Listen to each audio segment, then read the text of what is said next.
ನನ್ನ ಹೆಸರು ಲಕ್ಷ್ಮೀ ಹರೀಶ್ ಅಂತ. ನಾನು R S P group of ಕಂಪ್ನೀಸ್ನ ಮ್ಯಾನೇಜಿಂಗ್ ಡೈರೆಕ್ಟರು.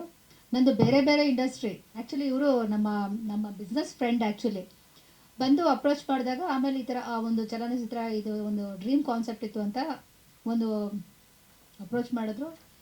ಇಷ್ಟ ಆಯಿತು ತುಂಬ. ಅಂದರೆ ಪ್ರಭಾಗ್ ಅವರು ಹೇಳಿದ ಸ್ಟೋರಿನೇ ನನಗೆ ತುಂಬ ಇಷ್ಟ ಆಯಿತು. ಅದಾದಮೇಲೆ ಗಣೇಶ್ ಸರ್ನ ಮೀಟ್ ಮಾಡಿದ್ಮೇಲಂತೂ ನಂದು ನೆಕ್ಸ್ಟ್ ಲೆವೆಲಲ್ಲಿ ಒಂದು ಕಾನ್ಫಿಡೆಂಟ್ ಬಂತು. ಆಮೇಲೆ ಹರೀಶ್ ಕೊಂಬೆ ಇವರೆಲ್ಲ ಅಭಿ ಸರ್ ಎಲ್ಲ ನಮ್ಗೆ ಜಾಯ್ನ್ ಆದಾಗ ನಮ್ಮ ಆರ್ ಎಸ್ ಪಿ ಗ್ರೂಪ್ಗೆ ಒಂದು ಪಿಲ್ಲರ್ ಆ್ಯಡ್ ಆದಂಗೆ ಆಯಿತು. ಪಿಲ್ಲರ್ಸೇ ಅವರೆಲ್ಲ ತುಂಬ ಒಳ್ಳೆ ಅಚೀವರ್ ಟೀಮ್ ನಮಗೆ ಸಿಕ್ಕಿದೆ. ಹೊಸ ನಮ್ಮದು ಮೊದಲನೇ ಚಿತ್ರ ಆದರೂ ಕೂಡ ತುಂಬ ಎಕ್ಸ್ಪೀರಿಯನ್ಸು ಕೊಟ್ಟಿದ್ದಾರೆ. ಮತ್ತು ಸೋಮಶೇಖರ್ ಸರ್ ಆಗಿರ್ಬೋದು, ನಾಗೇಂದ್ರ ಸರ್ ಅವರು, ನಾನು ಇವತ್ತೇ ಫಸ್ಟ್ ಟೈಮ್ ನೋಡ್ತಾ ಇರೋದು. ಅವ್ರು ನಮ್ಮನ್ನ ಈಗ ನಾವು ನ್ಯೂ ಕಮರ್ಸ್ ಆದರೂ ಕೂಡ ತುಂಬ ಚೆನ್ನಾಗಿ ಹ್ಯಾಂಡ್ ಹೋಲ್ಡ್ ಮಾಡ್ತಾ ಇದ್ದಾರೆ. Thank you sir, thank you so much sir. R S P group ಅಂದರೆ ನಮ್ಮದು ಮಲ್ಟಿಪಲ್ ಬಿಸ್ನೆಸಸ್ ಇದೆ. ಆ್ಯಕ್ಚುಲಿ ನಾನು ಆರ್ ಎಸ್ ಪಿ ಕನ್ಸಲ್ಟೆಂಟ್ ಅಂತ ಒಂದು ಇನ್ಶೂರೆನ್ಸಿಂದ ಸ್ಟಾರ್ಟ್ ಮಾಡಿದ್ದು. ಆಮೇಲೆ R S P chit fund private limited, R S P finance ಇದೆ. ಇವ್ರು ಯಜಮಾನರು R S P cable network ಮತ್ತು R S P property real estate ಸೆಗ್ಮೆಂಟ್ನ ಇವ್ರು ನೋಡ್ಕೋತಾ ಇದ್ರು. ಅದಾದಮೇಲೆ ನಾವು ಆರ್ ಎಸ್ ಪಿ ಮಾರ್ಟ್ ಅಂತ ಇನ್ನೊಂದು ಆನ್ಲೈನ್ ಶಾಪಿಂಗ್ ಅಂತ ನಾವು ಸ್ಟಾರ್ಟ್ ಮಾಡಿದ್ವಿ. ಈಗ ಆರ್ ಎಸ್ ಪಿ ಪ್ರೊಡಕ್ಷನ್ಸ್ ಬಂದಿದೆ. ನಮ್ಮದು ಒಂದು ಲೋಕಲ್ ಟಿ ವಿ ಚಾನಲ್ ಇತ್ತು, R S P T V ಅಂತ. ಆರ್ ಎಸ್ ಪಿ ಅಂತಂದರೆ ಏನೂ ಅಲ್ಲ ಸರ್, ನನ್ನ ಮಕ್ಳ ಹೆಸರು ಅಷ್ಟೇ. ರಶ್ಮಿ ನನ್ನ ದೊಡ್ಡ ಮಗಳ ಹೆಸರು, ಸಂಧ್ಯಾ, ಪ್ರಣತ್. ಆರ್ ಎಸ್ ಪಿ ಅಂದರೆ ಅವರೇ, ಇನ್ನೇನೂ ಅಲ್ಲ. ನಾವು ಸ್ಕ್ರ್ಯಾಚಿಂದನೇ ಬಂದಿರೋದು. ತುಂಬ ಈ ಥರ ಕನ್ಸು ಕಟ್ಕೊಂಡಿರೋರು ತುಂಬ ಜನ ಇದ್ದಾರೆ ಸರ್, ತುಂಬ ಜನ ಇದ್ದಾರೆ. ಆದರೆ ಅವ್ರಿಗೆ ನಮ್ಮಂಥವ್ರು ಒಂದು ಸ್ವಲ್ಪ ಹ್ಯಾಂಡ್ ಹೋಲ್ಡ್ ಮಾಡಿದ್ರೆ ಸಾಕು. ಇಂಥ ಅಚೀವರ್ಸು ತುಂಬ ಜನ ಇದ್ದಾರೆ, ತುಂಬ ಜನ ಇದ್ದಾರೆ. ಎಲ್ಲರಿಗೂ ಒಳ್ಳೆಯದಾಗಲಿ. ಜೈ ಶ್ರೀ ಕೃಷ್ಣ. ಆ್ಯಂಡ್ ನನ್ನ ಹೆಸರು ಪಾನ್ಯಂ ಪ್ರಭಾಕರ್ ಅಂತ. ನಾನು ಆಲ್ಮೋಸ್ಟ್ ಆಫ್ ಒಂದು 12 ಇಯರ್ಸಿಂದ ನಾನು ಒಂದು ಫಿಲಿಮ್ ಮಾಡಬೇಕು ಅಂತ ಕನ್ಸು ಕಟ್ಕೊಂಡಿದ್ರಿ. But right time right people ನಮಗೆ ಯಾರು ಹ್ಯಾಂಡ್ ಹೋಲ್ಡ್ ಮಾಡೋಕ್ಕಾಗಲಿಲ್ಲ. ಬಟ್ ನಮ್ಮ ಲಕ್ಷ್ಮೀ ಹರೀಶ್ ಅವ್ರು ನಮಗೊಂದು ಒಂದು ಅವಕಾಶ ಕೊಟ್ಟರು. ಆ್ಯಂಡ್ ಆಲ್ಸೋ ನಮ್ಮ ಹತ್ರ ಇರೋ ಒಂದು ಡ್ರೀಮ್ ಪ್ರಾಜೆಕ್ಟ್ ಏನಿದೆಯೋ ಅವ್ರಿಗೆ ಎಕ್ಸ್ಪ್ಲೇನ್ ಮಾಡಿದ್ರಿ. ಎಕ್ಸ್ಪ್ಲೇನ್ ಮಾಡಿದ್ಮೇಲೆ ಅವ್ರು ಬಂದು ನಿಮ್ಮಂಥ ಟೀಮ್ಗೆ ಇವ್ರು ಸಪೋರ್ಟ್ ಮಾಡಿರೋದ್ರಿಂದ, ಬಟ್ ನನ್ನ ಫ್ರೆಂಡ್ಸ್ ಎಲ್ಲ ಇರೋ ಹರೀಶ್ ಆಗಿರ್ಬೋದು, ಗಣೇಶ್ ಸರ್ ಆಗಿರ್ಬೋದು, ಆ್ಯಂಡ್ ರೈಟರ್ ಅಭಿ ಆಗಿರ್ಬೋದು, ಆ್ಯಂಡ್ ನನ್ನ ಡೈರೆಕ್ಷನ್ ಡಿಪಾರ್ಟ್ಮೆಂಟ್, ಇವರೆಲ್ಲ ನನ್ನ ಹಳೇ ಸ್ನೇಹಿತರು ಇವರೆಲ್ಲ. ಸೊ ಆಲ್ಮೋಸ್ಟ್ ಆಫ್ 12 ಇಯರ್ಸಿಂದ ನಾನು ಇವ್ರ ಜೊತೆ ಎಲ್ಲ ಕೆಲಸ ಮಾಡಿದ್ದೆ. ತಿರ್ಗಾ ನನ್ನ ಟೀಮ್ನ ನಾನು ಸ್ಟ್ರಾಂಗ್ ಮಾಡ್ಕೊಳೋದಕ್ಕೋಸ್ಕರ ತಿರ್ಗಾ ನಾನು ಇವ್ರ ಜೊತೆ ಎಲ್ಲರನ್ನೂ ಕರ್ಕೊಂಡು ನಾನು ಒಂದು ಟೀಮ್ನ ಸ್ಟ್ರಾಂಗ್ ಮಾಡಿಕೊಂಡು ನನ್ನ ಕಥೆನ ಇವ್ರಿಗೆ ಹೇಳಿದ್ಮೇಲೆ ನಾವೆಲ್ಲ ಬಂದು ಒಂದು ಒಳ್ಳೆ ಟೈಟ್ಲ್ ಇಡಬೇಕು ಅಂತ ಯೋಚನೆ ಮಾಡ್ತಿರೋವಾಗ ಉಸಿರು ಅಂತ ಇಟ್ಟರೆ ನಮ್ಮ ಕತೆಗೆ ಚೆನ್ನಾಗಿ ಆಪ್ಟ್ ಆಗಿರುತ್ತೆ. ಆ್ಯಂಡ್ ಮೇನ್ ಬೇಸ್ ಬಂದ್ಬಿಟ್ಟು ಕತೆ ಕೂಡ ಏನು ಅಂದರೆ ಎಲ್ಲ ಉಸಿರು ಮೇಲೆ ಇರೋದನ್ನು ಜನನ ಮರಣ ಬಗ್ಗೆ ಇರುತ್ತೆ ಕತೆ. ಸೊ ಅದರಿಂದ ಉಸಿರು ಅಂತ ಟೈಟ್ಲ್ ನಾವು ಇಟ್ಟು ಇದ್ರ ಮೇಲೆ ನಾವು ಕತೆನ ಫುಲ್ ಫೋಕಸ್ ಮಾಡಿ, ಆ್ಯಂಡ್ ಮೋರ್ ಓವರ್ ಕತೆನ ತುಂಬ ಚೆನ್ನಾಗಿ ಬರ್ಕೊಂಡಿದ್ದಾರೆ ಎಲ್ಲ. ನಾವು ಬರ್ಕೊಂಡಿದ್ದೀರಿ. ಆ್ಯಂಡ್ ಡೈರೆಕ್ಷನ್ ಡಿಪಾರ್ಟ್ಮೆಂಟ್ ತುಂಬ ಜನ ಎಲ್ಲ ನಮ್ಗೆ ಸಪೋರ್ಟ್ ಮಾಡಿದ್ದಾರೆ. And team also very supportive with us. ಏನು ಹೇಳಿದ್ರು ಅವ್ರ ಜೊತೆ ನಾವು ಡಿಸ್ಕಸ್ ಮಾಡಿ ಆಸ್ ಎ ಟೀಮ್ ಸಕ್ಸಸ್ಫುಲ್ ಮಾಡೋದಕ್ಕೋಸ್ಕರ ನಾವು ಈ ಒಂದು ಚಿತ್ರಣ ಮಾಡ್ತಾ ಇದ್ದೀವಿ. ಸೊ ಸ್ಟಾರ್ ಕ್ಯಾಸ್ಟ್ ಇದರಲ್ಲಿ ಬಂದ್ಬಿಟ್ಟು ನಾವು ತಿಲಕ್ ಸರ್ನ ನಾವು ಆಯ್ಕೆ ಮಾಡಿರ್ತೀವಿ ಪೊಲೀಸ್ ಆಫೀಸರ್ಗೆ. ಆ್ಯಂಡ್ ಅವ್ರು ಬಂದ್ಬಿಟ್ಟು ಸಂತೋಷ್ ಅಂತ ಈಸ್ ಅವರು ರಂಗಕಲಾ ಆರ್ಟಿಸ್ಟ್. ಆ್ಯಂಡ್ ಅಪೂರ್ವ ಅವರು, and as A Priya Hegde ಅವರು ಇದ್ದಾರೆ. ಆ್ಯಂಡ್ ಅರುಣ್ ಅಂತ ಹೊಸ ನ್ಯೂ ಕಮ್ಮರ್. ಆ್ಯಂಡ್ ಅವರು ಇದಕ್ಕೆ ಮುಂಚೆ ಒಂದು ಮೂವಿ ಮಾಡಿದ್ರು 4 ಅಂತ, ಇವಾಗ ಬಿಡುಗಡೆ ರಿಲೀಸ್ ಇದೆ. And Rangayana Raghu sir act ಮಾಡ್ತಾ ಇದ್ದಾರೆ. ಆ್ಯಂಡ್ ಮೋರೋಲಿ ಸಂಪತ್ ಸರ್ ಇರ್ತಾರೆ, ರಘುರಮಣ ಕೊಪ್ಪ ಅವ್ರು ಇರ್ತಾರೆ, ಆಮೇಲೆ ಪ್ರಕಾಶ್ ಸರ್ ಇರ್ತಾರೆ.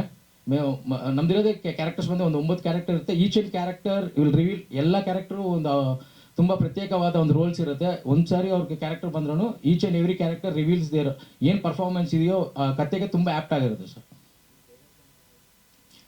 ಸರ್ ಇದಕ್ಕೆ ಮುಂಚೆ ನಾನು ತಮಿಳ್ ಫಿಲಿಮಲ್ಲಿ ವರ್ಕ್ ಮಾಡಿದ್ದೆ, 1-2 ಫಿಲ್ಮ್ಗೆ. ಆ್ಯಂಡ್ ಇದು ಬಂದ್ಬಿಟ್ಟು ಇದು first film as a debut ಡೈರೆಕ್ಟರಾಗಿ ಕನ್ನಡದಲ್ಲಿ ಮಾಡ್ತಾ ಇದೆ ಸರ್. ಸರ್ ಇದು ಜಾನರ್ ಬಂದ್ಬಿಟ್ಟು ಇದು ಒಂದು ಸೈಕೋ ಥ್ರಿಲ್ಲರ್ ಸಸ್ಪೆನ್ಸ್ ಮೂವಿ ಆಗಿರುತ್ತೆ ಸರ್. ಶೂಟಿಂಗ್ ಶೆಡ್ಯೂಲ್ ಬಂದು as shooting Madikeri, first schedule Madikeri ಹೋಗುತ್ತೆ. ಆ್ಯಂಡ್ ಸೆಕೆಂಡ್ ಇನ್ನು ಮಿಕ್ಕಿದ್ದು ಬಂದು ಬೆಂಗಳೂರಲ್ಲಿ ಇರುತ್ತೆ. ಆ್ಯಂಡ್ ಕಮರ್ಷಿಯಲ್ ಆಸ್ಪೆಕ್ಟಾಗಿ ಏನು ಬೇಕೋ ಇದು ಎಲ್ಲ ತರಹ ಕಮರ್ಷಿಯಲ್, ಎಲ್ಲೂ ನಾವು ಕಮರ್ಷಿಯಲ್ ಆಗಿ ನಾವು ಮಾಡಲೇಬೇಕು ಅಂತಲೇ ಈ ಸಿನಿಮಾ ಮಾಡ್ತಾಯಿದ್ರಿ. ಎಲ್ಲ ತರಹ ಸಾಂಗ್ಸ್ ಆಗಿರ್ಬೋದು, ಲವ್ ಒಂದೊಂದು ಲೈಕ್ 4 ಜಾನರ್ ಇರೋ ಸಾಂಗ್ಸ್ ನಮ್ಮ ಹತ್ರ ಇರುತ್ತೆ. Like family oriented and hero heroine love songs, ಆಮೇಲೆ ಮದರ್ ಸೆಂಟಿಮೆಂಟ್ ಸಾಂಗ್ ಇರುತ್ತೆ, ಆ್ಯಂಡ್ ಫೋಕ್ ಸಾಂಗ್ ಇರುತ್ತೆ.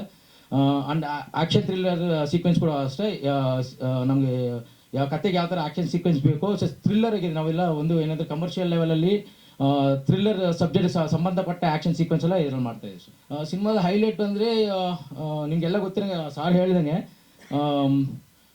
ಈ ಒಂದು ಅಮ್ಮ ಒಂದು ಪ್ರೀತಿ, ಒಂದು ಅಮ್ಮನ ಪ್ರೀತಿನ ಹೀರೋ ಯಾವ ಥರ ಕಾಪಾಡ್ಕೊತಾನೆ ಅನ್ನೋದೊಂದಿರುತ್ತೆ. ಆ್ಯಂಡ್ ಪೊಲೀಸ್ ಆಫೀಸರ್ ಒಂದು ಅಸಾಲ್ಟ್ ಆಗಿರೋ ಒಂದು ಕೇರ್ಲೆಸ್ ಆಗಿರೋ ಪೊಲೀಸ್ ಆಫೀಸರ್ ತನ್ನ ಹೆಂಡತಿಗೆ ಒಂದು ಆಪತ್ತು ಬಂದಾಗ ಯಾವ ಥರ ಅವರ ಹೆಂಡತಿನ ಕಾಪಾಡಿಕೊಂಡು ಯಾವ ಥರ ಅವ್ರು ಸಿನ್ಸಿಯರ್ ಆಗ್ತಾರೆ ಅನ್ನೋದಕ್ಕೆ ಕಥೆಯಲ್ಲಿ ಹೋಗ್ತಾ ಇರುತ್ತೆ. ಆ್ಯಂಡ್ ವಿಲ್ಲನ್ಸ್ ಕೂಡ ಅಷ್ಟೇ, ಅವರ ಜೀವನದಲ್ಲಿ ಅವ್ರು ಮಾಡೋ ಒಂದೇ ಒಂದು ತಪ್ಪಿಂದ ಕತೆ ಯಾವ ಥರ ಟರ್ನ್ ಆಗುತ್ತೆ ಅನ್ನೋದು ಸಿನಿಮಾದಲ್ಲಿ ಇರುತ್ತೆ. ನನ್ನ ಮೊದಲನೇ ಚಿತ್ರ ಹಾರ್ಟ್ ಬೀಟ್ಸ್ ಇಂದ ಹಿಡಿದು ಬಹಳಷ್ಟು ಚಿತ್ರಗಳಿಗೆ ಜೊತೆ ಕೆಲಸ ಮಾಡಿದ್ದೀವಿ. ಈ ವರ್ಷ ಹೇಳಬೇಕಂದ್ರೆ ನಂದು 25th year in the industry. ತುಂಬ ಖುಷಿ ಆಗುತ್ತೆ, ಸಂತೋಷವಾಗುತ್ತೆ. ಹಾರ್ಟ್ ಬೀಟ್ಸ್ ಚಿತ್ರದಲ್ಲಿ ಶುರುವಾಗಿದ್ದು ಇವಾಗ ಅದೇ ಹಾರ್ಟ್ ಬೀಟ್ಸಿನ ಉಸಿರಾಗಿ ಇವತ್ತು ಉಸಿರು ಚಿತ್ರದ ತಂಡದ ಮೂಲಕ ನಿಮ್ಮ ಮುಂದೆ ನಾನು ಬಂದಿದ್ದೀನಿ. ತುಂಬ ಥ್ಯಾಂಕ್ಸ್ ಲಕ್ಷ್ಮಿ, ಹರೀಶ್ ಅವ್ರಿಗೆ ಮತ್ತು ಪ್ರಭಾ ಅವ್ರಿಗೆ. ಪ್ರಭಾಕರ್ ನನ್ನ ಅಚ್ಚುಮೆಚ್ಚಿನ ಸ್ನೇಹಿತ, ಬಹಳಷ್ಟು ವರ್ಷಗಳಿಂದ ಜೊತೆಗೆ ಕೆಲಸ ಮಾಡಿದ್ದೀವಿ.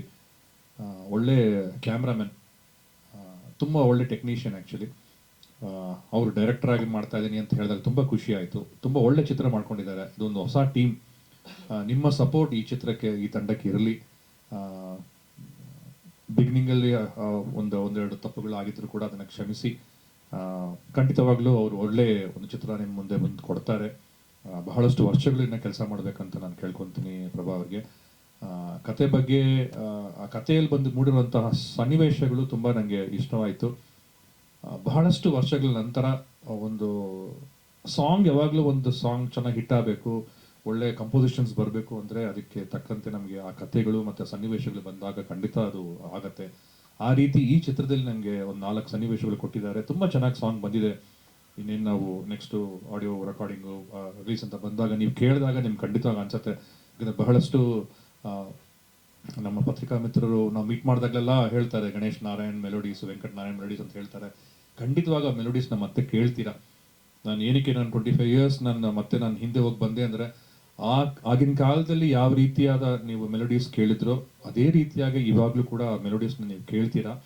ಇದಕ್ಕೆ ಒಂದು ಒಳ್ಳೆ ಸಪೋರ್ಟ್ ಆಗಿ ನನಗೆ ಅಭಿ ಸಿಕ್ಕಿದ್ದಾರೆ. ಆ್ಯಕ್ಚುಲಿ ಇವಾಗ ಅವರು ಭೈರವ ರಾಮ್ ನಾನು ಕರಿತಾ ಇದ್ದದಕ್ಕೆ ಅಭಿ ಕನಸಿನ ಕವನ ಹಂಗೆ ನಾವು ಪರಿಚಯವಾಗಿದ್ದು. ತುಂಬ ಒಳ್ಳೆ ಸಾಹಿತಿ. ನೀವು ಹೆಚ್ಚಾಗಿ ಅವರು ಜೂಡಾ ಸ್ಯಾಂಡಿ ಅವರಿಗೆ ತುಂಬ ಕೆಲಸ ಮಾಡಿದ್ದಾರೆ. ನನ್ನ ಚಿತ್ರಗಳು ಕೂಡ ತುಂಬ ಕೆಲಸ ಮಾಡಿದ್ದಾರೆ. ಈ ಚಿತ್ರದಲ್ಲಿ ನಿಜವಾಗ್ಲೂ ಭೈರವರಾಮ್ ಅಂದರೆ ಅಭಿ ಅವರು ಯಾರಂತ ಖಂಡಿತವಾಗ್ಲೂ ಕನ್ನಡ ಜನತೆ ಗೊತ್ತಾಗತ್ತೆ. ಯೂಶುವಲ್ ಆಗಿ ನಮ್ಮ ಚಿತ್ರದ ಸಾಂಗ್ಸ್ ತಂಗಾಡಿ ನಾಗರಾಜ್ ಬರೀತಾ ಇದ್ರು. ಇವಾಗ ಅವರು ಇಲ್ಲ, I am missing so much. But ಆ ಪ್ಲೇಸಿಗೆ ಅಭಿ ಅವರು ಬಂದು, ಯಾಕಂದ್ರೆ ಒಂದು ಟ್ಯೂನ್ ಮಾಡಿದಾಗ ಆ ಟ್ಯೂನ್ ಆ ಮೀಟರ್ ಏನಿರುತ್ತೋ ಆ ಮೀಟರ್ ತಕ್ಕಂಗೆ ಸಾಹಿತ್ಯ ಬರೆಯೋದು ಬಂದು ತುಂಬ ತುಂಬ ತುಂಬ ಕಷ್ಟ. ಯಾಕಂದ್ರೆ ನಾವು ಒಂದು ಅಕ್ಷರ ಮಾಡಿರ್ತೀವಿ, 2 ಅಕ್ಷರಕ್ಕೆ ಒಂದು ಟ್ಯೂನ್ ಮಾಡಿರ್ತೀವಿ. ಸೊ ಆ ಅಕ್ಷರನ ತೊಗೊಂಬಂದು ಜೋಡಿಸೋದು ಬಂದು ತುಂಬ ತುಂಬ ಅದು ಕಷ್ಟ. ಯಾಕಂದ್ರೆ ಅದರಲ್ಲಿ ಸಬ್ಜೆಕ್ಟು ಇರಬೇಕು, ಟ್ಯೂನು ಇರಬೇಕು, ಅವ್ರಿಗೆ ಬೇಕಾದಂಥ ಪದಗಳು ಸಿಗಬೇಕು. ಆ ಪದಗಳನ್ನ ಆ ಒಂದು ಮೀಟರ್ಗೆ ತಕ್ಕಂತೆ ನಾವು ಯಾವುದೇ ಮೀಟರ್ ಕೊಟ್ಟರು ಕೂಡ, ಯಾವುದೇ ಟ್ಯೂನ್ ಕೊಟ್ಟರು ಕೂಡ ಅದನ್ನು ತುಂಬ ಅಚ್ಚುಕಟ್ಟಾಗಿ ಬರೆದಿದ್ದಾರೆ ಅಭಿ ಅವರು. ಸೊ ನಾನು ಮೊದಲು ಅಭಿ ಕನಸಿನ ಕವನ ಅಂತ ನಾನು ಎಲ್ಲ ಗೊತ್ತಿದ್ದೆ. ಬಟ್ ಇವಾಗ ನಾನು ಅದನ್ನು ಚೇಂಜ್ ಮಾಡ್ಕೊಂಡಿದ್ದೀನಿ, ಭೈರವರಾಮ ಅಂತ. ಇದೇ ಮೊದಲನೇ ಮೂವಿಯಾಗಿ ಬರ್ತಾ ಇದೆ. ಸೊ ಫಸ್ಟ್ ನನಗೆ ಗಣೇಶ್ ಅವರು ಆ್ಯಕ್ಚುಲಿ ನನಗೆ ಪ್ರಭಾ ಸರ್ನ ಪರಿಚಯ ಮಾಡಿಕೊಟ್ಟಿದ್ದು. ಈ ಥರ ಒಂದು ಟೀಮ್ ಇದೆ, ಒಂದು ಕತೆ ಮಾಡ್ಕೊಂಡಿದ್ದಾರೆ, ಅವರಿಗೆ ನಿಮ್ಮ ಸಂಭಾಷಣೆ ಬೇಕು ಅಂತ ಅವ್ರು ನಮಗೆ ಬಂದು ಪರಿಚಯ ಮಾಡಿಕೊಟ್ಟಾಗ ನಾವಿಬ್ಬರು ಕೂತ್ಕೊಂಡು ಒಂದಷ್ಟು ದಿನ ಕೆಲಸ ಮಾಡಿದ್ವಿ, ನಾನು ಮತ್ತು ಪ್ರಭಾ ಸರ್. ಅದಾದ ನಂತರ ಆ ಕತೆ ತೊಗೊಂಡಿದ್ದ ರೂಪನೇ ಬೇರೆ ಥರ ಹೋಯ್ತು. ಸೊ ನಮಗೆ ಹೋಗ್ತಾ ಹೋಗ್ತಾ ಆ ಕಥೆನೇ ನಾವು ಮುಳುಗೋಗ್ಬಿಟ್ವಿ. ಸೊ ಏನೇ ಡೈರೆಕ್ಟ್ರ್ ಏನು ಹೇಳಿದ್ರು, ಕೇಳಿದ್ದು ಸುಳ್ಳಾಗಬಹುದು, ನೋಡಿದ್ದು ಸುಳ್ಳಾಗಬಹುದು, ನಿಧಾನಿಸಿ ಯೋಚಿಸಿದಾಗ ನಿಜವೂ ತಿಳಿಯುವುದು ಅಂತ ಏನಿದೆ, ಅದಕ್ಕೊಂದು ಪವರ್ಫುಲ್ ಆಗಿರುವಂಥ ನಮಗೆ ಅರ್ಥ ಸಿಕ್ಕಿದ್ದೆ ಅದು ಕಂಪ್ಲೀಟ್ ಆದ ನಂತರ. ಸೊ ಉಸಿರು ಅಂತಂದರೆ ಎಷ್ಟು ಪ್ರಾಮುಖ್ಯತೆ ಒಬ್ಬ ಮನುಷ್ಯನಿಗೆ ಉಸಿರು. ಅಂದರೆ ಒಬ್ಬ ತಾಯಿ ಮಗುಗೆ ಜನ್ಮ ಕೊಡಬೇಕಾದ್ರೆ ಆ್ಯಕ್ಚುಲಿ ಅವತ್ತು ಇಬ್ಬರು ಹುಟ್ಟುತ್ತಾರೆ. ತಾಯಿ ಕೂಡ ಸತ್ತಿ ಹುಟ್ಟುತ್ತಾಳೆ, ಒಂದು ಮಗು ಕೂಡ ಹುಟ್ಟುತ್ತೆ. ಆ ಒಂದು ಎಮೋಷನ್ ನಾವು ತುಂಬ ನೈಜವಾಗಿ ಕಟ್ಕೊಡ್ಬೇಕು ಅಂತ ಪ್ರತಿಯೊಂದು ಹಂತದಲ್ಲೂ ಕೂಡ ಅದನ್ನು ಯೋಚನೆ ಮಾಡಿಕೊಂಡು ಕತೆ ಸಿದ್ಧಪಡಿಸಿದ್ದೀವಿ. ಇದು ಖಂಡಿತವಾಗ್ಲೂ ಜನಗಳಿಗೆ ಒಂದು ಒಳ್ಳೆ ಎಮೋಷನ್ ಟಚ್ ಅಂತ 100% ಕೊಡುತ್ತೆ. ಇನ್ನೊಂದು ಹಾಡಿನ ವಿಚಾರ ಅಂತ ಬಂದಾಗ ನಾವು ಹಾಡು ಬಗ್ಗೆ ಡಿಸ್ಕಸ್ ಮಾಡಬೇಕಾದ್ರೆ ಇದರಲ್ಲಿ ಒಂದು ಅಮ್ಮನ ಬಗ್ಗೆ ಒಂದು ಹಾಡಿದೆ, ಗಂಡ ಹೆಂಡತಿಗೋಸ್ಕರ ಒಂದು ಸಾಂಗ್ ಇದೆ, ಅವರಿಬ್ರದ್ದು ಒಂದು ಬಾಂಧವ್ಯ ತೋರಿಸೋದಕ್ಕೆ. ಲವರ್ಸ್ಗೆ ಅಂತಲೇ ಒಂದು ಸಾಂಗ್ ಇದೆ. ಅದಾದ ನಂತರ ಮಾಮೂಲಿ ಟಪಾಂಗ್ ಸಾಂಗ್ ಕೇಳೋವಂಥವ್ರಿಗೆ ಅವ್ರಿಗೋಸ್ಕರನೇ ಒಂದು ಮಾಸ್ ಸಾಂಗ್ ಇದೆ. ಸೊ ಇದರಲ್ಲಿ ನಾವು ಒಂದು ಸಾಂಗ್ನ, ಲವ್ ಸಾಂಗ್ನ ಒಂದು ಹೊಸ ವರ್ಷನ್ ನಾವು ಟ್ರೈ ಮಾಡ್ತೀವಿ ಲಿರಿಕಲಿ, ಸಾಹಿತ್ಯದಲ್ಲಿ. ಈ ಸಿನಿಮಾದಲ್ಲಿ ಆ ಲವ್ ಸಾಂಗ್ ಯಾವ ಥರ ಸ್ಟಾರ್ಟ್ ಆಗುತ್ತೆ ಅಂದರೆ, ಯಾವ ಲೈನಲ್ಲಿ ಯಾವ ಅಕ್ಷರದಿಂದ ಹಾಡು ಸ್ಟಾರ್ಟ್ ಆಗುತ್ತೆ, ಕಂಪ್ಲೀಟ್ ಪ್ರತಿಯೊಂದು ಪದ ಕೂಡ ಅದೇ ಅಕ್ಷರದಲ್ಲೇ ಕಂಟಿನ್ಯೂ ಆಗ್ತಾ ಹೋಗ್ತಿರುತ್ತೆ. ಈ ಥರದ ಒಂದು ಪ್ರಯತ್ನ ಮಾಡ್ತೀವಿ ಈ ಸಿನಿಮಾದಲ್ಲಿ. ಸೊ ಆ ಥರ ಬರಬೇಕು ಅಂದ ತಕ್ಷಣ ಎಲ್ಲೂ ಕೂಡ ಅರ್ಥ ಅಂತ ಕೆಟ್ಟಿಲ್ಲ, ಅರ್ಥನ ಮೀನಿಂಗ್ನ ಮನಸ್ಸಲ್ಲಿ ಇಟ್ಕೊಂಡು ಆ ಪದಗಳನ್ನ ಉಪಯೋಗಿಸ್ಕೊಂಡು ಪ್ರತಿಯೊಂದು ಸಾಲಲ್ಲೂ ಕೂಡ ಅದೇ ಅಕ್ಷರದಿಂದಲೇ ಸಾಂಗ್ ಸ್ಟಾರ್ಟ್ ಆಗೋ ಥರ ಒಂದು ಪ್ರಯತ್ನ ಮಾಡಿದ್ದೀವಿ. ನನಗಾಗಿ ನೀನು, ನಿನಗಾಗಿ ನಾನು, ನಗುವಾಗ ನೀನು ನವಿರಾದೇನ, ಕವಿಯಾಗಿ ಕಂಡ ಕಾಮನೆ ಕನಸಾಗಿ ಕರೆಯಲೇ, ಜೊತೆಯಾಗಿ ಜೋಡಿ ಜೀವಿಸಿ ಜಗವನ್ನೇ ಜಯಿಸಲೇ, ಮೋಹಿತ ಮರುಳಾದೆನು ಮನದ ಮನಸಂತಿರೋ ಮನಕ್ಕೆ. ಇದರಲ್ಲಿ ಎಲ್ಲ ಲೈನಲ್ಲೂ ಬಿಗಿನಿಂಗ್ ಅಲ್ಲಿ ಯಾವ ವರ್ಡ್ ಲೆಟರ್ ಶುರು ಆಗುತ್ತೋ ಅದೇ ಲೆಟರ್ ಆ ಲೈನ್ ಫುಲ್ ಬರುತ್ತೆ. ಇದೊಂದು ಎಕ್ಸ್ಪೆರಿಮೆಂಟಲ್ ಆಗಿ ಬರೆದಿದ್ದಾರೆ. ಇದೊಂದು ಅವರಿಗೆ ಒಂದು ಒಂದು ಒಳ್ಳೆ ಸಕ್ಸಸ್ ಸಿಗ್ಲಿ ಅಂತ ನಾನು ಕೇಳ್ತೀನಿ. ಸೊ ಈ ಸಿನಿಮಾದಲ್ಲಿ ನನಗೆ ಅದೊಂದು ಪ್ಲಸ್ ಪಾಯಿಂಟ್ ಆಯಿತು. ಸೊ ನಾನು ಅದನ್ನು ಖಂಡಿತವಾಗ್ಲೂ ಕರೆಕ್ಟಾಗಿ ಉಪಯೋಗಿಸ್ಕೊಂಡಿದ್ದೀನಿ ಅಂತ ಅನ್ಕೋತೀನಿ. ಇದರಿಂದ ನನಗೆ ಒಂದು ಗೆಲುವು ಸಿಗ್ಬೋದು. ಇದಕ್ಕೆ ಮುಂಚೆ ನಾನು ಅಭಿ ಕನಸಿನ ಕಾವನ ಆಗಿ ಸುಮಾರು ಹಾಡುಗಳಷ್ಟು ಬರ್ತಿದ್ದೀನಿ, ಬಟ್ ಯಾವುದು ಕೂಡ ನನಗೆ ಇದುವರೆಗೂ ಆ ಮಟ್ಟಿಗೆ ಹೆಸರು ತಂದು ಕೊಟ್ಟಿಲ್ಲ. ಭೈರವರಾಮಾಗಿ ಬರೆದಿರುವಂಥ ಈ ಸಿನಿಮಾದಿಂದ ಸಾಂಗ್ಸ್ ಇನ್ನು ಮುಂದೆ ಜನಗಳಿಗೆ ಗೊತ್ತಾಗುತ್ತೆ ಅಂತ ಅನ್ಕೋತೀನಿ, ತಿಳ್ಕೊತೀನಿ. ಸೊ ಪ್ರತಿಯೊಬ್ಬರಿಗೂ ಧನ್ಯವಾದಗಳು. ನನ್ನ ಹೆಸರು ಅರುಣ್ ಅಂತ. ಫಸ್ಟ್ ಡೆಬ್ಯೂ ಮೂವಿ 4 ಅಂತ ಸಿನಿಮಾ ಮಾಡಿದ್ದೀನಿ. ಸೊ ಇದಾದಮೇಲೆ ನಮ್ಮ ಡೈರೆಕ್ಟರ್ ಕಡೆಯಿಂದನೇ, ಅಭಿ ಸರ್ ಕಡೆಯಿಂದನೇ ಇನ್ನೊಂದು ಸಿನಿಮಾ ಚಾನ್ಸ್ ಸಿಕ್ತು, ಅದು ಪ್ರಭಾಕರ್ ಸರಿಂದ. ಸೊ ಸ್ಕ್ರಿಪ್ಟ್ ಅಂತೂ ತುಂಬ ಚೆನ್ನಾಗಿದೆ. ನಾನೇನು ಎಕ್ಸ್ಪೆಕ್ಟ್ ಮಾಡಿದ್ದೆ, ನನಗೆ ಈ ಥರದೊಂದು ಕತೆ ಬೇಕಾಗಿತ್ತು.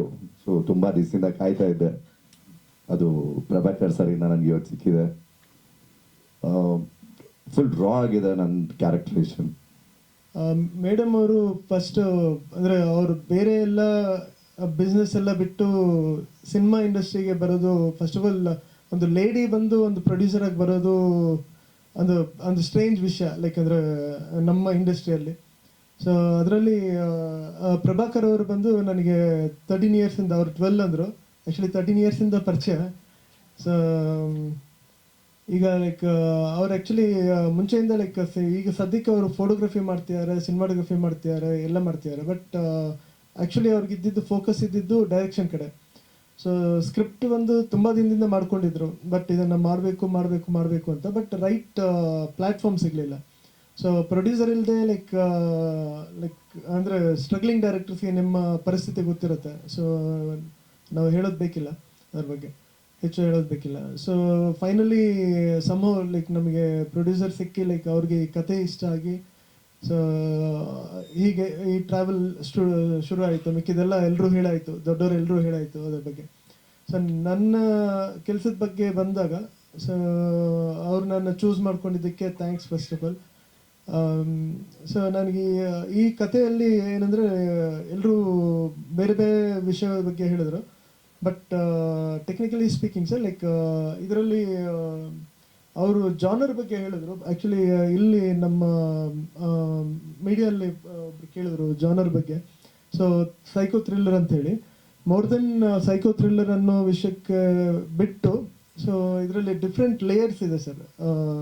ಡಿಫ್ರೆಂಟ್ ಲೇಯರ್ಸಲ್ಲಿ ವರ್ಕ್ ಮಾಡಬೇಕು, ಅಂದರೆ ಪ್ಯಾರಲಲ್ ಕಟ್ಸ್ ಅನ್ನೋದಾಗಲಿ ಈ ಥರ ಅನ್ನೋ ವಿಷಯ ಬಿಟ್ಟು, ಸೊ ಮಲ್ಟಿಪಲ್ ಲೇಯರ್ಸಲ್ಲಿ ವರ್ಕ್ ಮಾಡ್ತೀವಿ ಇದರಲ್ಲಿ. ಸೊ ಅದನ್ನೆಲ್ಲ ಕನೆಕ್ಟಿಂಗ್ ಪಾಯಿಂಟ್ಸ್ನ ವರ್ಕ್ ಮಾಡೋದಕ್ಕೆ ನಂಗೆ ತುಂಬ ಸ್ಪೇಸ್ ಇದೆ ಇದರಲ್ಲಿ.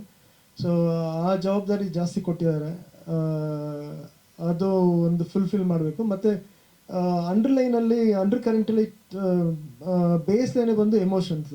ಸೊ ಅದೆಲ್ಲ ಒಂದು ಲೈಕ್ ಆ ಟೈಟಲ್ ಜಸ್ಟಿಫೈ ಮಾಡಬೇಕು, ಟೈಟಲ್ ಜಸ್ಟಿಫೈ ಮಾಡುತ್ತೆ. ಲೈಕ್ ನಿಮಗೆ ಇಡೀ ಸಿನಿಮಾ ನೋಡಿದಾಗ ಏನು ನಾವು ಉಸಿರು ಅಂತ ಅಲ್ಲೇನು ನೀವು ಟೈಟಲ್ ನೋಡ್ತಿರೋ, ಆ ಟೈಟ್ಲಿಗೆ ಒಂದು ಜಸ್ಟಿಫಿಕೇಶನ್ ಸಿನಿಮಾ ಮುಗಿಯೋಷ್ಟೊತ್ತಿಗೆ ಸಿಗುತ್ತೆ.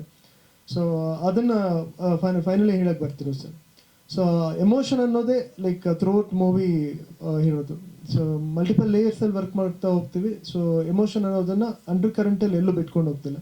ಸೊ ಈವನ್ ಸಾಂಗ್ಸ್ ಅನ್ನೋದಾಗಲಿ, ಲೈಕ್ ಆ್ಯಕ್ಷನ್ ಸೀಕ್ವೆನ್ಸ್ ಆಗಲಿ, ಎಲ್ಲೇ ಆದ್ರೂ ಕನೆಕ್ಟಿಂಗ್ ಪಾಯಿಂಟ್ಸ್ ಇದ್ದೇ ಇರುತ್ತೆ. ಲೈಕ್ ಯಾವುದು ಅನ್ನೆಸರಿಯಾಗಿ ಲೈಕ್ ನಾವು ಐ ಮೀನ್ ತುರ್ಕಿಲ್ಲ.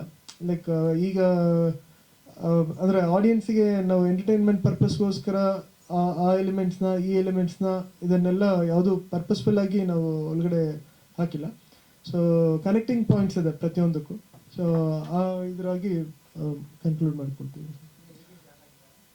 ಇಲ್ಲ ಸರ್, ಇನ್ನು ಶೂಟೇ ಸ್ಟಾರ್ಟ್ ಆಗಿಲ್ಲ ಸರ್. ಅಲ್ಲ, ಕತೆ ಗೊತ್ತಿಲ್ಲ ಸರ್. ಇಲ್ಲ ಸರ್, ಕತೆ ನನಗೆ ಮುಂಚೆಯಿಂದನೇ ಗೊತ್ತಿಲ್ಲ. ನಾನು ಹೇಳಿದ್ನಲ್ಲ ಸರ್ ನಿಮ್ಗೆ 13 years ಜರ್ನಿ ಅಂತ ನಾನು ಹೇಳಿದೆ ಅದನ್ನ ಸರ್. ಹರೀಶ್ ಸರ್ ಅವರು ಅಪ್ರಿಷಿಯೇಟ್ ಮಾಡ್ತಾ ಇದ್ದಾರೆ. Yes sir, thank you sir. ನಾನು ಹರೀಶ್ ಅಂತ. ಮತ್ತೇನು ಹೆಚ್ಚಾಗಿ ನಮ್ಮ ಧರ್ಮಪತ್ನಿನೇ ನಿರ್ಮಾಪಕಿ. ಮೇಡಮ್ ಅವರು ಲಕ್ಷ್ಮೀ ಹರೀಶ್ ಅಂತ ಪ್ರೊಡ್ಯೂಸರ್ ಆಗಿದ್ದಾರೆ. ಆ್ಯಕ್ಚುಲಿ ಮೂವಿ ಚೆನ್ನಾಗಿ ಬರ್ತಾ ಇದೆ ಅಂದ್ಕೊಂಡಿದ್ದೀನಿ. ಏನಕ್ಕೆ ಅಂದರೆ ಆಲ್ಮೋಸ್ಟು 4 ಸಾಂಗ್ ಇದೆ ಮತ್ತು ಫೈಟ್ಸ್ ಇದೆ. ಚೆನ್ನಾಗಿದೆ ಸರ್. ನಾನು ಅವ್ರ ಜೊತೆ ಹೋಗ್ತಾ ಇದ್ದೀನಿ, ಬರ್ತಾ ಇದ್ದೀನಿ. ಚೆನ್ನಾಗಿದೆ, ಚೆನ್ನಾಗಿ ಮೂಡ್ ಬರಲಿ ಅಂತ ನನಗೂ ತುಂಬ ಆಸೆ ಇದೆ. ಥಿಯೇಟರ್ ಮಾಡ್ತಾ ಇದ್ದೆ ಮುಂಚೆ. ಈ ಕ್ಯಾರೆಕ್ಟ್ರಲ್ಲಿ ನನಗೆ ಒಳ್ಳೆ ಎಮೋಷ್ನಲ್ ಸ್ಕೋಪ್ ಕೊಡೋಕ್ಕೆ ತುಂಬ ರೇಂಜ್ ಇದೆ. ಅದು ಸ್ಟಾರ್ಟ್ ಆಗತ್ತೆ, ಅವಾಗ ಹೇಗೆ ಮಾಡ್ತೀನೋ ನೋಡೋಣ. ನನಗೂ ಸ್ವಲ್ಪ ಭಯ ಆಗಿದೆ. But thank you very much. ನಾನು ಬೇಸಿಕಲಿ ಭರತನಾಟ್ಯಂ ಡ್ಯಾನ್ಸರ್ ಮತ್ತು ಥಿಯೇಟರ್ ಆರ್ಟಿಸ್ಟ್. ಥಿಯೇಟರ್ ಈಗ ಒಂದು 6 ವರ್ಷದಿಂದ ಪ್ರಾಕ್ಟೀಸ್ ಮಾಡ್ತಾ ಇದ್ದೀನಿ. ನಟಿ, ನಿರ್ದೇಶಕಿ, ರಂಗಕರ್ಮಿ. ಅದು ನನ್ನ ಪರಿಚಯ ಆಯಿತು. ಈ ಮೂವಿ ಆ್ಯಕ್ಚುಲಿ ನನಗೆ ಪ್ರಭಾಕರ್ ಸರ್ ಅವರು ಈಗ ಕೆಲವು ವರ್ಷಗಳಿಂದ ಪರಿಚಯ. ನಾನು ಒಂದು ಟೆಂಪಲಲ್ಲಿ ಡ್ಯಾನ್ಸ್ ಮಾಡ್ತಾ ಇದ್ದೆ, ಅವತ್ತು ನೃತ್ಯ ಸೇವೆ ಇತ್ತು ನಂದು. ಆವಾಗ ಸರ್ ಪರಿಚಯ ಆಗಿತ್ತು. ಈಗ ಅವರು ಮೂವಿ ಮಾಡಬೇಕಾದ್ರೆ ನನ್ನನ್ನು ನೆನ್ಪಿಟ್ಕೊಂಡು ಕರೆದು ಒಂದು ನರೇಷನ್ ಕೊಟ್ಟಿದ್ದಕ್ಕೆ ನನಗೆ ತುಂಬ ಖುಷಿ. Thank you so much sir. So ಒಪ್ಕೊಳ್ಳೋಕ್ಕೆ ಕಾರಣ ಒಂದು, ಅವರು ನರೇಷನಲ್ಲಿ ಇದ್ದಿದ್ದ ಕನ್ವಿಕ್ಷನ್. ಅಂದರೆ ಸ್ಟೋರಿ ಹೇಳಬೇಕಿದ್ರೆ ಅವರಿಗಿದ್ದ ಕನ್ವಿಕ್ಷನ್ ನನ್ನ ತನಕ ಮುಟ್ಟಿದ ಕಾರಣ ನಾನು ಈ ಮೂವಿ ಮಾಡಲಿಕ್ಕೆ ಒಪ್ಕೊಂಡಿದ್ದೀನಿ ಅಂತ ಹೇಳ್ಬೋದು. ಮತ್ತೊಂದು ನನಗೆ ಇಷ್ಟವಾಗಿದ್ದು ಅಂತಂದರೆ ಈ ಮೂವಿನಲ್ಲಿ ಅವರು ಪ್ರೆಸೆಂಟ್ ಮಾಡ್ತಿರೋ ಪರ್ಸ್ಪೆಕ್ಟಿವ್ಸ್ ತುಂಬ ಇಷ್ಟ ಆಗಿರೋದ್ರಿಂದ ಮೂವಿಗೆ ಹ್ಞೂ ಅಂತ ಒಪ್ಕೊಂಡೆ. ಎಲ್ರಿಗೂ ನಮಸ್ಕಾರ. ಫಸ್ಟ್ ಆಫ್ ಆಲ್ ಹೊಸ ವರ್ಷದ ಹಾರ್ದಿಕ ಶುಭಾಶಯಗಳು ಎಲ್ರಿಗೂ. ಸೊ ಇದು ನನ್ನ ಈ ವರ್ಷದ first project. I am so excited and first of all thank you so much ಎಲ್ಲ ಮೀಡಿಯಾ ಫ್ರೆಂಡ್ಸ್ಗೂ. ನಿಮ್ಮ ಬ್ಯುಸಿ ಸ್ಕೆಡ್ಯೂಲ್ನ ಸ್ವಲ್ಪ ಟೈಮ್ನ ನಮಗೋಸ್ಕರ ತೆಗೆದಿಟ್ಟು ಇಲ್ಲಿ ಬಂದು ನಮಗೆ ಸಪೋರ್ಟ್ ಮಾಡಿದ್ದಕ್ಕೆ ನಾನು ಯಾವಾಗಲೂ ಹೇಳ್ತೀನಿ, ನೀವೊಂಥರ ಬ್ರಿಡ್ಜ್ ಇದ್ದಂಗೆ ನಮ್ಮನ್ನು ಮತ್ತು ಆಡಿಯನ್ಸ್ನ ಯಾವಾಗಲೂ ನೀವೇ ಕನೆಕ್ಟ್ ಮಾಡೋದು ಅಂತ. ಸೊ ನೀವಿಲ್ಲ ಅಂದರೆ ನಾವು ಏನು ಟ್ರೈ ಮಾಡಿದ್ರು ಅದು ಜನಗಳವರೆಗೆ ರೀಚ್ ಆಗೋದು ತುಂಬ ಕಷ್ಟ. ಸೊ ಆ್ಯಸ್ ಆಲ್ವೇಸ್ ಹೊಸ ಟೀಮ್ಗೆ ಸಪೋರ್ಟ್ ಮಾಡಿ ನಮ್ಮನ್ನು ಜನರಿಗೆ ಬೇಗ ತಲುಪಿಸಿ ಅಂತ ಕೇಳ್ಕೊತೀನಿ. ಇನ್ನು ಈ ಮೂವಿ ಉಸಿರು ಬಗ್ಗೆ ಹೇಳಬೇಕಂದ್ರೆ ಟೈಟಲ್ ತುಂಬ ಕ್ಯಾಚಿ ಆಗಿದೆ. ನಾನು ಒಪ್ಕೊಳ್ಳೋದಕ್ಕೆ ಫಸ್ಟ್ ರೀಸನ್ನೇ ಟೈಟಲ್. ಉಸಿರು ಏನೋ ಒಂಥರ ಎಮೋಷನ್ಸ್. ಸೊ ಒಂದು ಸ್ಟ್ರಾಂಗ್ ಕಮರ್ಷಿಯಲ್ ಎಲಿಮೆಂಟ್ ಹಿಡ್ಕೊಂಡು ಮಾಡ್ತಾ ಇದ್ದಾರೆ. Though it is a commercial movie, ಎಮೋಷನ್ಸ್ಗೆ ತುಂಬ ಸ್ಪೇಸ್ ಇದೆ. ಆ್ಯಂಡ್ ನನ್ನ ಪಾತ್ರದ ಬಗ್ಗೆ ಹೇಳಬೇಕಂದ್ರೆ ನನಗೆ ತುಂಬ ಖುಷಿ ಇದೆ. Thank you so much Prabhakar sir. ನಾವು ಒಂದೇ ಮೀಟಲ್ಲಿ ಫೈನಲೈಸ್ ಆಯಿತು. ತುಂಬ ಸ್ಪೀಡ್ ಇದೆ ಟೀಮ್, ಎಲ್ಲೂ ಟೈಮ್ ವೇಸ್ಟ್ ಮಾಡಲ್ಲ. ಪದೇ ಮೀಟ್ ಮಾಡಿ ಒಂದ್ಸತಿ ನರೇಷನ್ ಅದು ಇದು ಅಂತ ಫಸ್ಟ್ ಮೀಟಲ್ಲೇ ನರೇಷನಿಂದ ಹಿಡಿದು ಎಲ್ಲನೂ ಫೈನಲ್ ಆಗಿ. And I am so happy that first time lady producer ಜೊತೆ ವರ್ಕ್ ಮಾಡ್ತಾ ಇದ್ದೀನಿ. I am so excited towards that. ಅದೇ ನನ್ನ ಪಾತ್ರದ ಬಗ್ಗೆ ಹೇಳಬೇಕಾದ್ರೆ ತುಂಬ ಚಾಲೆಂಜಿಂಗ್ ಆಗಿದೆ. ನಾನು ಫಸ್ಟ್ ಟೈಮ್ ನನ್ನ ಕರಿಯರಲ್ಲಿ ಡ್ಯುಯಲ್ ಶೇಡ್ನ ಪ್ಲೇ ಮಾಡ್ತಾ ಇದ್ದೀನಿ. 2 ಶೇಡ್ ತುಂಬ ಡಿಫ್ರೆಂಟ್ ಆಗಿದೆ, ಅಪೋಸಿಟ್ ಟು ಈಚ್ ಅದರ್. ಅದಕ್ಕೋಸ್ಕರ I am so excited. And ಇದೇ ಥರ ನಾನು ಮೋಸ್ಟ್ಲಿ ಟೀಮ್ನ ಮೀಟ್ ಮಾಡಿ ಒಂದು 15 days ಆಯಿತು ಅನಿಸುತ್ತೆ. ಇವರೆಲ್ಲರೂ ಆಲ್ರೆಡಿ 13 years 12 years ಅಂತ ಹೇಳ್ತಿದ್ದಾರೆ. ಬಟ್ ನಾನು ಮೀಟ್ ಮಾಡಿ ಓನ್ಲಿ 15 days ಆಯಿತು. But still we have got such a good bonding. So ಈ ಬಾಂಡಿಂಗ್ ಇದೇ ಥರ ಇರಲಿ ಅಂತ ಕೇಳ್ಕೊತೀನಿ. ಆ್ಯಂಡ್ ಇಷ್ಟುವರೆಗೆ ಯಾವ ಸ್ಪೀಡಲ್ಲಿ ಕೆಲಸ ನಡೆದಿದೆ ಅದೇ ಸ್ಪೀಡಲ್ಲಿ ಶೂಟಿಂಗ್ ಕೂಡ ಸ್ಟಾರ್ಟ್ ಆಗಿ ಮತ್ತೆ ನಿಮ್ಮ ಮುಂದೆ ಬಂದು ರಿಲೀಸ್ ಕೂಡ ಬೇಗ ಆಗಲಿ ಅಂತ ಕೇಳ್ಕೊತೀನಿ. I am wishing everyone all the very best and looking forward. Thank you so much. ಅದು ರೀಸೆಂಟಾಗಿ ಕುದ್ರು ಅಂತ ರಿಲೀಸ್ ಆಯಿತು. ಅದಕ್ಕಿಂತ ಮುಂಚೆ ಜಿಲ್ಕಾ ಅಂತ ರಿಲೀಸ್ ಆಯಿತು. ಜಿಲ್ಕಾ ನಂದು ಫಸ್ಟ್ ಪ್ರೆಸ್ ಮೀಟ್ ಇಲ್ಲೇ ಆಗಿರೋದು. ಸರ್ ಗೊತ್ತು, ಮೋಕ್ಷ ಸರ್ಗೆ ಗೊತ್ತು. ಆ್ಯಂಡ್ ತೆಲುಗು ಅಲ್ಲಿ 1-2 ಪ್ರಾಜೆಕ್ಟ್ ಮಾಡಿದೆ. Thank you.